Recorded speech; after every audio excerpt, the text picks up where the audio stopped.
família. O que estará acontecendo com ela? Esta é a pergunta que nós nos propusemos a responder e tentaremos, na medida do possível, respondê-la com a apresentação de um trabalho feito na Faculdade das Assembleias de Deus, por ocasião de uma apresentação numa aula de Psicologia Geral. Usaremos esse trabalho acadêmico para tentar responder a seguinte pergunta. Repito-a. Família, o que estará acontecendo com ela? Já dizia o filósofo Franz Boas, nós devemos entender o indivíduo como vivendo em sua cultura e a cultura como vivida pelos indivíduos. Com base nesta frase de Franz Boas, nós podemos abordar o tema família no mundo pós-moderno, levando em conta certo relativismo, aliás, muito peculiar do mundo pós-moderno. Mas nós, como cristãos que somos, como devemos lidar com as coisas, com os assuntos, com os temas de tamanha importância como o tema família? Devemos ser ou adotar esse relativismo moderno, ou nós temos como cristãos um modelo indelével, um modelo inextricável, um modelo irrevogável a seguir, tanto moral, tanto espiritualmente. É o que nós vamos ver agora, ou tentaremos ver na medida do possível, creio que com muitas e muitas limitações e lacunas ainda a serem preenchidas, e também, claro, passível sempre de receber muitas críticas. Mas tentaremos responder à pergunta: família, o que está acontecendo com ela? E usaremos como livro base o livro Psicologias.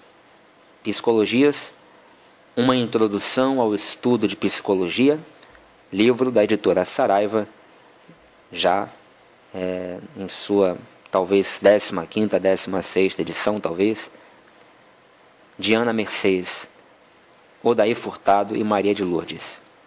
Os dois primeiros são formados e docentes também na PUC de São Paulo, e Maria de Lourdes, docente da USP. Pois bem, tentemos então entender o conceito de família e a dinâmica ontem e hoje dentro da família. Mas antes, veja o que George Burns e outros pensadores disseram a respeito da família. George Burns diz assim: felicidade é ter uma família grande, carinhosa, amorosa, morando em outra cidade.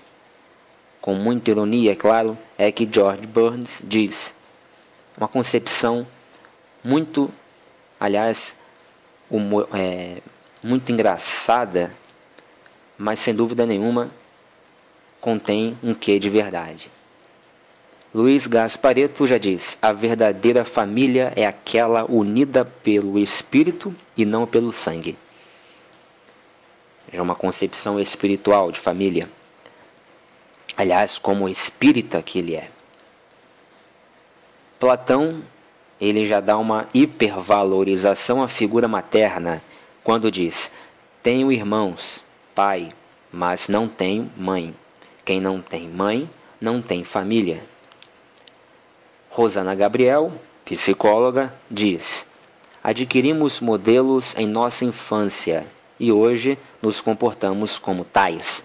Para mudar nosso comportamento amanhã, é preciso mudar nossos modelos hoje.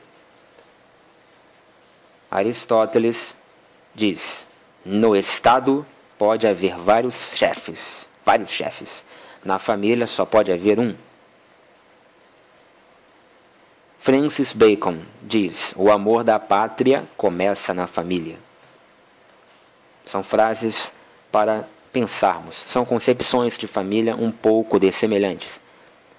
Mas, uma vez que já as ouvimos, já as lemos, podemos então entrar já com alguma ideia ou algumas ideias pré-concebidas, ou seja, concebidas a priori, antes, portanto, de entrarmos no nosso estudo.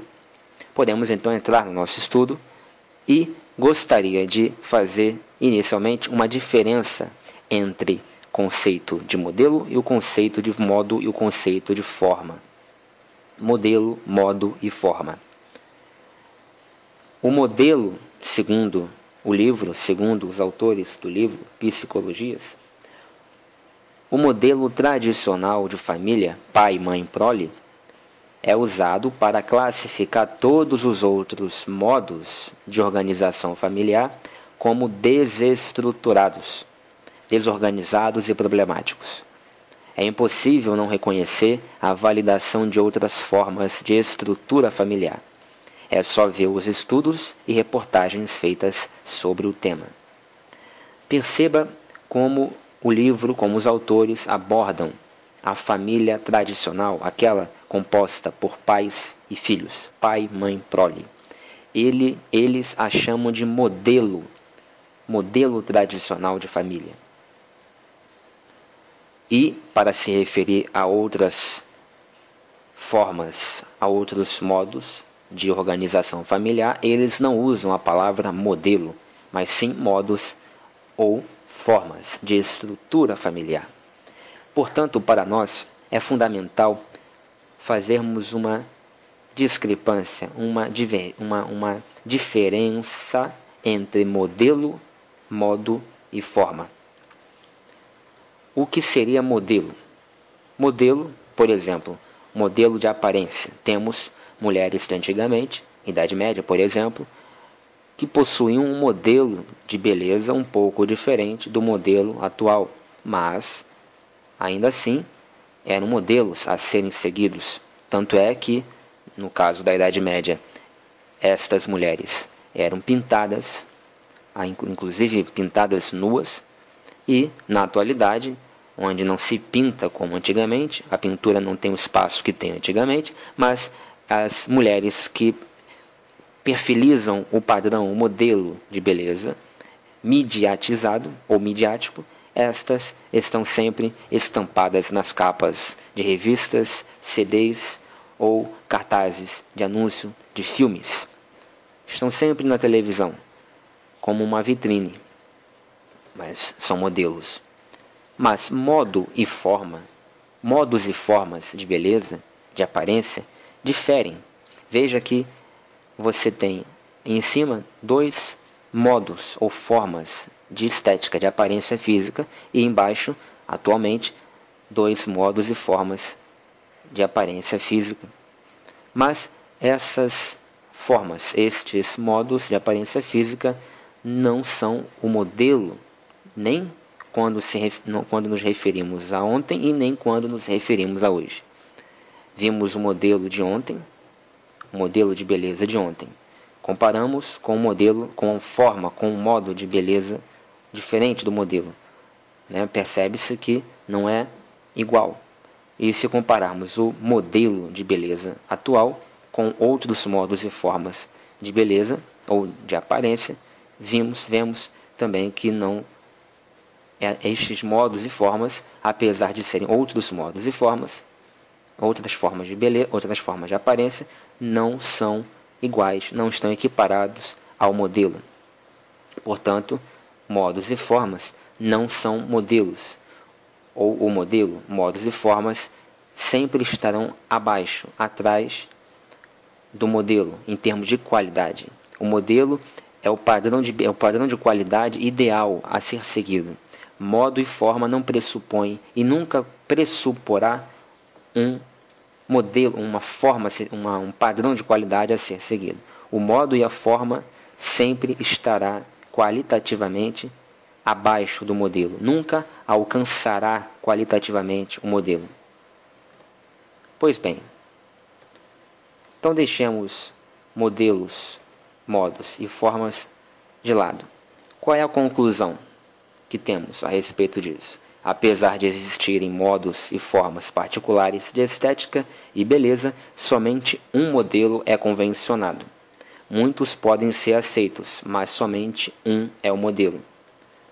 Vemos, por exemplo, no modelo de organização familiar de ontem, de há muito tempo atrás, esse modelo pai, mãe, prole. Na Bíblia, que é um livro,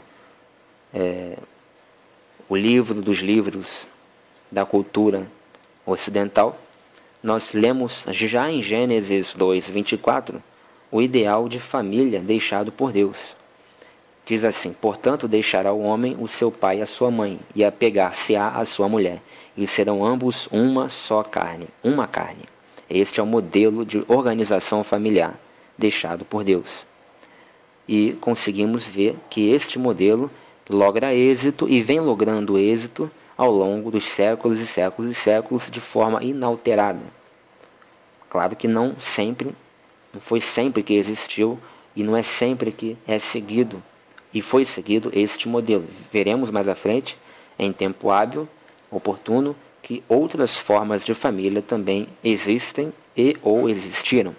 Mas vimos o modelo de organização familiar. Agora veremos modos e formas de organização familiar.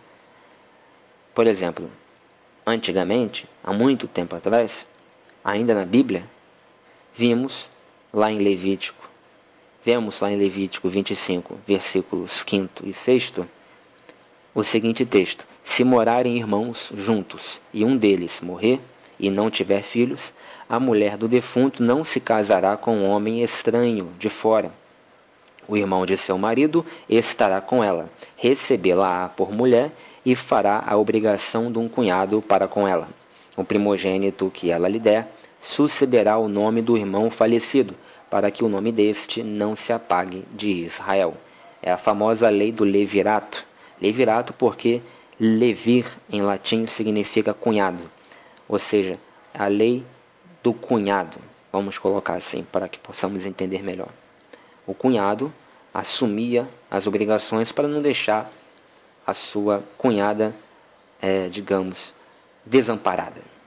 Era, na verdade, uma forma, um modo de se resolver uma situação adversa que o próprio Deus, segundo a crença judaica, chancelou, aprovou e orientou e estabeleceu. Vimos que em Gênesis 2, Deus estabelece um modelo, ou seja, é daquela forma que deveria ser a priori, mas não podendo ser sempre, em alguns casos, como no caso de uma mulher ficar viúva. Então, para se resolver este caso ímpar, este caso particular, Deus deixou que se fosse estabelecido este novo modo, esta nova forma de organização familiar. Mas fique bem claro, não é que Deus está criando um novo modelo.